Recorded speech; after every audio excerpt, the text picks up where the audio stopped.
Welcome back, and gold is clearly the flavor of the season. We have seen good buying coming in from the Indian markets here, and the prices have been on the uptrend as well, trading at a 3-month highs. 53,000 has been taken up in case of the Indian markets here. Joining us then to talk about that is Gaurav Mathur. He's MD SafeGold, and he joins us on the show. Gaurav, hi, good to have you. And this quarter really decides on what kind of sales would we have in the overall year. And while the physical buying, the wedding jewelry buying is absolutely on, but the digital gold investment also seems to be picking up quite strongly. Hi, Manisha. Thanks so much for having me. You're absolutely right. I think the overall market is doing quite well, and sort of offline and digital both are doing well. Digital obviously, had a great run when there was COVID and people had no other options. I think the growth rate has continued at maybe 40-50% for the digital market, and offline has, I think, bounced back a lot stronger this year. So in terms of growth rates, probably offline maybe a little bit higher this year. What is the kind of participation that you have seen on your platform, Gaurav, and what has been the kind of demand growth there? So participation, if you look at our platform, we do about 7 to 8 million transactions in a month. If you look at the same period last year, we did about 4.5, 5 million transactions in a month. So that's a rough sense of the growth that we've had in terms of number of transactions. And the ticket size for digital gold has stayed about flat between last year and this year. It's about 1,200, 1,300 rupees per transaction. All right.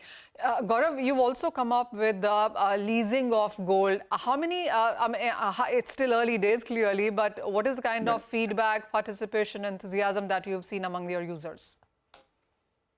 So I think the feedback enthusiasm has been outstanding. So we have metal leasing, and whatever we list on our website gets sold out within 1 or 2 hours. These are specific leases from jewelers that we list. And, there is massive enthusiasm for customers to lease out their gold and earn a yield on an asset that's otherwise idle. So it's about a month old, so the absolute numbers are still not very big. But there is massive enthusiasm. We have a huge waiting list of maybe 30 or 40,000 people waiting to lease out their gold. We are obviously taking it a little slow in terms of bringing the jewelers on board, because we're doing a lot of diligence, making sure that only fairly high quality names with high quality collateral come on board. But looking forward, we think this is something that could easily be 10, 15, 20 tons a year that we could be leasing out. So Gaurav, if I've bought digital gold of, let's say, 5 grams or 10 grams is what I'm holding on my wallet or app or account, let's say, of course, as and when the gold prices go higher, that's my earning clearly. But if I'm leasing it out, what extra do I earn on this gold?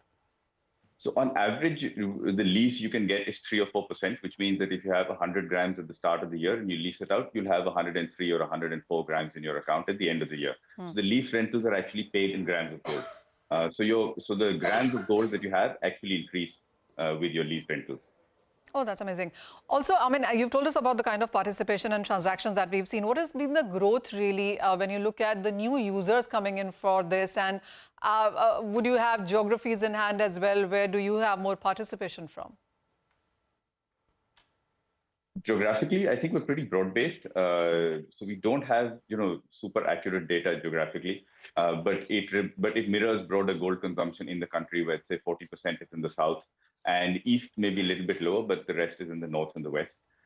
In terms of growth rates of participation, as I said, if we do we track transactions, let's say 8, 9 million transactions in a month, on average, a user will do maybe 1.2, 1.5 transactions. So that would be, so if you translate that back into number of users, we'd have maybe 5 million unique users sort of in a month. And the growth in number of users and participation has sort of broadly reflected the growth in our transactions. So the number of users and the number of transactions per users has remained more or less constant over the last 1 or 2 years. Gaurav, the only concern that perhaps digital gold has is that it's not regulated, but a lot of jewelers have associated with you. How is that working for you? How are you making consumers aware of that? How are you allaying their fears, basically? So I think 2 parts to that. One is we're, of course, I'd say our aim is to be a regulated entity. We've been applying to various sandboxes. We've been engaging with various regulators and, submitting our thoughts in terms of, what kind of framework contribute to regulate digital gold. So in the long term, or I'd say in the medium term, our goal is to be a regulated entity. And we would like to engage in any way, shape, or form that we can with the regulators to make sure that we run like a regulated business. That being said, our operations have been structured to mirror what a regulated entity does. We have an independent trustee that is responsible for safeguarding customer interests. So we don't get any money directly when we sell gold. It goes to an account controlled by a trustee administrator.